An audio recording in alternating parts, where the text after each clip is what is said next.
Hi, my name is Annie, and welcome to the Walking Word, where we go through the Holy Bible in a year as part of discipling. We have started the book of Deuteronomy. We're in chapter 2, and we have said Deuteronomy is a book, it's still a historical book. It's an exhortation of a lot of exhortations from Moses, because remember, he's transitioning now. He won't be going into the promised land. It reiterates God's covenant with the Israelites, and and a further explanation of the laws, a further exposition of the law. Yeah. Chapter 2. Now they're moving northward along Edom, and this continues from chapter 1, where Moses is lamenting. When we did turn and proceed into the desert of Red Sea, the Red Sea road, as the Lord had commanded me, we circled around the highlands of Seir for a long time. Finally, the Lord said to me, You have wandered round these highlands long enough. Turn and go north. Give this order to the people. You are now about to pass through the territory of your kinsmen, the descendants of Esau. Remember, Edom are the descendants of Esau who live in Seir. Though they are afraid of you, be very careful not to come into conflict with them, for I will not give you so much as a foot of their land, since I have already given Esau possession of the highlands of Seir. Oh, remember that as much as Jacob was blessed, Esau is also still blessed because he was the son of Jacob, the son of Isaac. Yeah, so we have Abraham, father of Isaac, Isaac, father of Jacob, and Esau. So God's covenant doesn't change. I've also promised Edom land. I've also promised Esau land and prosperity. Okay. Though they are afraid of you, be careful not to come in conflict with them, for I will not give you as much as a foot of their land, since I have already given Esau possession of the highlands of Seir. You shall purchase from them with silver the food you eat and the well water you drink. The Lord your God has blessed you in all your undertakings. He has been concerned about your journey throughout this vast desert. It is now 40 years that he has been with you, and you have never been in want. Along Moab. Then we left behind us the Arabah route, Elath, Ezion Geber, and Ser, where your kinsmen, the descendants of Esau, live.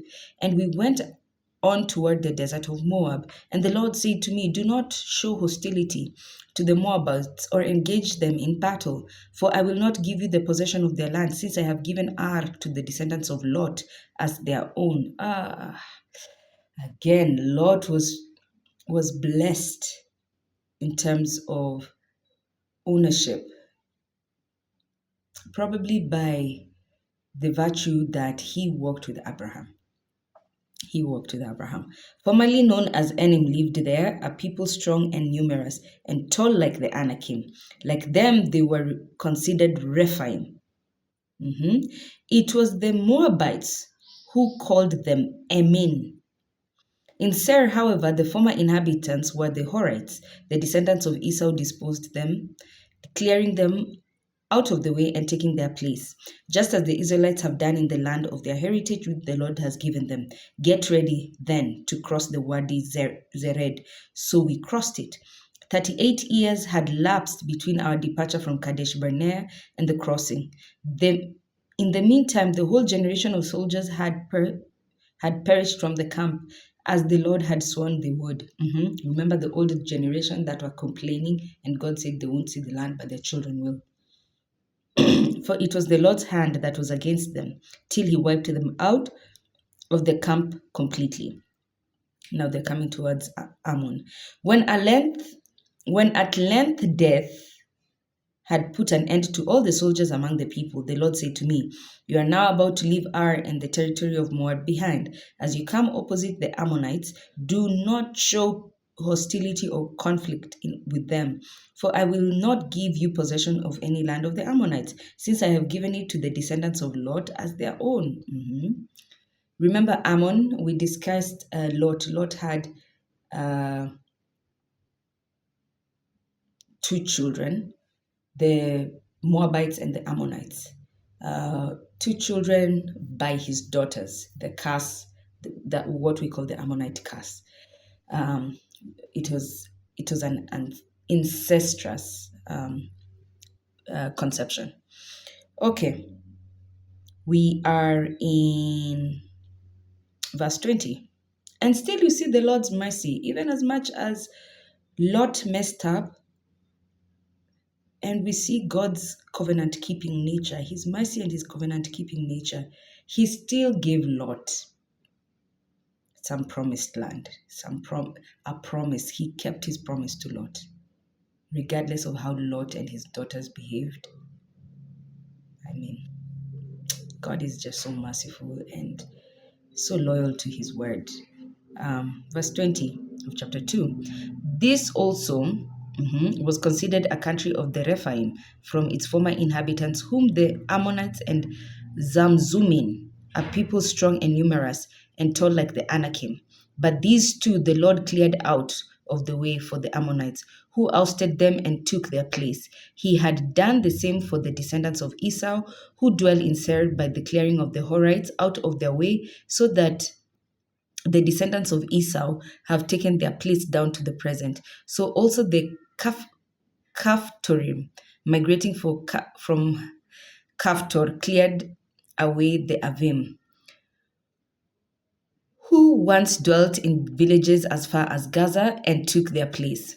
Defeat of Sihon. Advance now across the Wadi Arnon. I now deliver into your hands Sihon, the Amorite king of Heshbon, and his land. Begin the occupation. Engage him in the battle. This day I will begin to put a fear of dread of you into every nation under the heavens, so that at the mention of your name they will quake and tremble before you. Yeah. When you covenant your name to God, this is what happens to your enemies. So I sent messengers from the desert of Kedemoth or Sihon, king of Heshbon, with the offer of peace. Let me pass through your country by highway. I will go along